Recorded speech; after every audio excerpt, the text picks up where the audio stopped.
Kendrick Lamar and SZA bring storms and celebrations to the stadium stage. A little over a year ago, Kendrick Lamar had a comfortable perch as one of hip-hop's most popular performers, and also the most pious. Then came his months-long quarrel with Drake, which turned into a referendum on ethics in hip-hop and life. That led to the emergence of Lamar as a maker of tisk-sk-ing anthems, which turned into his leanest and meanest album to date. Then came a valedictory performance at one of the biggest stages in the world, the Super Bowl halftime show in February. The outlier song on that album, GNX, is the SZA duet Luther, which has reigned atop the Billboard Hot 100 for 11 weeks. It's both sweet and dour, a love song that somehow romanticizes the obstacles that get in the way as much as the affection itself. Despite the success of Luther, Lamar and SZA aren't necessarily natural duet partners. They're two complementary but not overlapping styles of sentimentalist. Lamar treats remembrance as if it's a moral act, and SZA expresses a kind of agitation about looking backward. They've shared a record label and collaborated several times over the past decade. Some good songs, some great ones, all of them in slight tug-of-war with themselves. That added a layer of complexity to their current outing, the Grand National Tour, which came to MetLife Stadium in East Rutherford, New Jersey, on Thursday night for the first of two performances. Even if the overall song count tilted a bit in Lamar's favor, it was in essence a co-headlining event.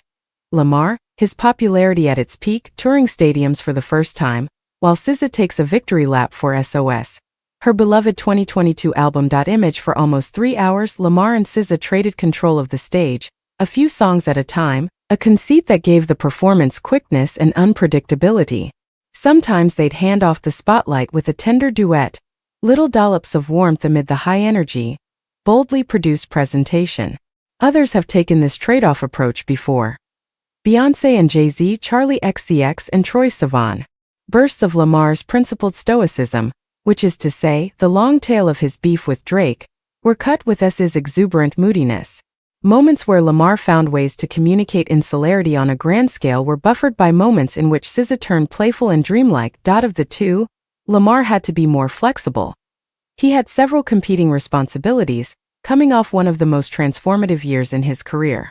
He began the show with some of the feistier songs of this era, Whacked Out Murals, Squabble Up, paired with some of his scrappier older songs, King Kunta and Element.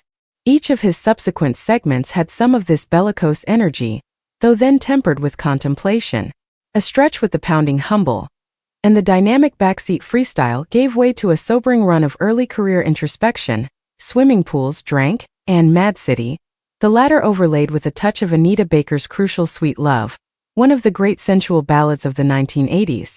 Later he moved from some testy GNX songs and Also Like That, the Future and Metro Boomin track on which Lamar kicked off the beef in earnest, into a run of slow burn songs that underscore Lamar's gift for somber storytelling.